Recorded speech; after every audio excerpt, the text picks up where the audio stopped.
السلام علیکم یا علی علیہ السلام مدد۔ آج نہج البلاغہ کا خطبہ نمبر 101۔ مولا علی علیہ السلام ارشاد فرماتے ہیں، دنیا کو زہد اختیار کرنے والوں اور اس سے پہلو بچانے والوں کی نظر سے دیکھو، خدا کی قسم وہ جلد ہی اپنے رہنے سہنے والوں کو اپنے سے الگ کر دے گی اور امن و خوشحالی میں بسر کرنے والوں کو رنج و اندوہ میں ڈال دے گی، اور جو چیز اس میں کی منہ موڑ کر پھیر لے وہ واپس نہیں آیا کرتی، اور آنے والی چیز کا کچھ پتہ نہیں ہوتا کہ اس کی راہ دیکھی جائے۔ اس کی مسرتیں رنج میں سمودی گئی ہیں، جو جوان مردوں کی ہمت و طاقت اس میں کمزوری و ناتوانی کی طرف بڑھ رہی ہے۔ دیکھو دنیا کو خوش کر دینے والی چیزوں کی زیادتی تمہیں مغرور نہ بنا دے، اس لیے کہ جو چیزیں تمہارے ساتھ دیں گی وہ بہت کم ہیں۔ خدا اس شخص پر رحم کرے جو سوچ بچار سے عبرت اور عبرت سے بصیرت حاصل کرے۔ دنیا کی ساری موجود چیزیں معدوم ہو جائیں گی، گویا کہ وہ موجود تھی ہی نہیں، اور آخرت میں پیش آنے والی چیزیں جلد ہی موجود ہو جائیں گی، گویا کہ وہ ابھی سے موجود ہیں۔ ہر شمار میں آنے والی چیز ختم ہو جایا کرتی ہے، اور جس کی آمد کا انتظار ہو اسے آیا ہی جانو، اور ہر آنے والے کے نزدیک اور پہنچا ہوا سمجھو۔ اسی خطبے کا ایک جز یہ ہے کہ عالم وہ ہے جو اپنا مرتبہ شناس ہو، اور انسان کی جہالت اس سے بڑھ کر کیا ہوگی کہ وہ اپنی قدر و منزلت نہ پہچانے۔ لوگوں میں سب سے زیادہ ناپسندیدہ اللہ کو وہ بندہ ہے جسے اللہ نے اس کے نفس کے حوالے کر دیا، اس طرح کہ وہ سیدھے راستے سے ہٹا ہو اور بغیر رہنما کے چلنے والا۔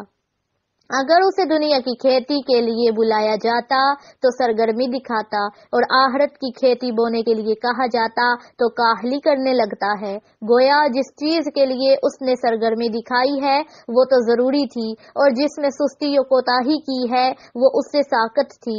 اسی خطبے کا ایک جز یہ ہے کہ وہ زمانہ ایسا ہوگا جس میں وہ خوابیدہ مومن ہی بچ کر نکل سکے گا کہ جو سامنے آنے پر جانا پہچانا نہ جائے گا، اور نگاہ سے اوجھل ہونے پر اسے ڈھونڈا نہ جائے گا۔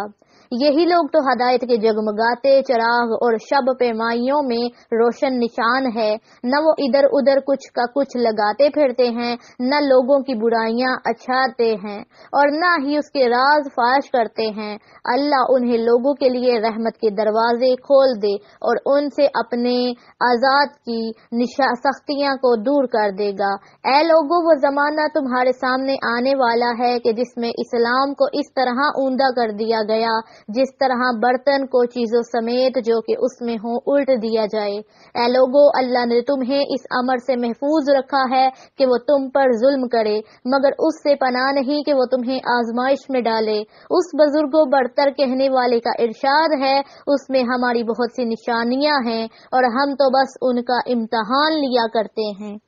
سید رضی فرماتے ہیں، حضرت کے ارشاد ہر خوابیدہ مومن میں خوابیدہ سے مراد وہ شخص ہے کہ جو گمنام اور بے شر ہو، اور مسیحا اس شخص کو کہتے ہیں جو لوگوں میں تناؤ شری پھیلاتا رہے اور لگائی بجائی کرتا رہے، اور مزاحیہ کی جمع ہے، اور مزاحیہ اسے کہتے ہیں جو کہ کسی کی برائی سنے اور اسے اچھالے اور اعلانیہ بیان کرے، اور باؤزر کی جمع یہ ہے کہ بازور اسے کہتے ہیں کہ جو احمق اور اول فول بکنے والا ہو۔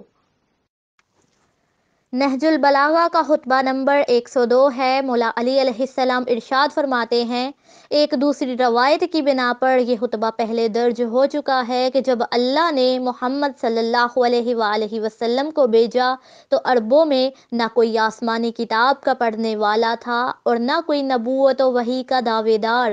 آپ نے اطاعت کرنے والوں کو لے کر اپنے مخالفوں سے جنگ کی، درا حلا یہ کہ آپ ان لوگوں کو نجات کی طرف لے جا رہے تھے، اور قبل اس کے کہ موت ان لوگوں پر آ پڑے ان کی ہدایت کے لیے بڑھ رہے تھے۔ جب کوئی تھکا ماندہ رک جاتا تھا اور ہنستا و درماندہ ٹھہر جاتا تھا تو آپ اس کے سر پر کھڑے ہو جاتے تھے اور اسے اس کی منزل مقصود تک پہنچا دیتے تھے۔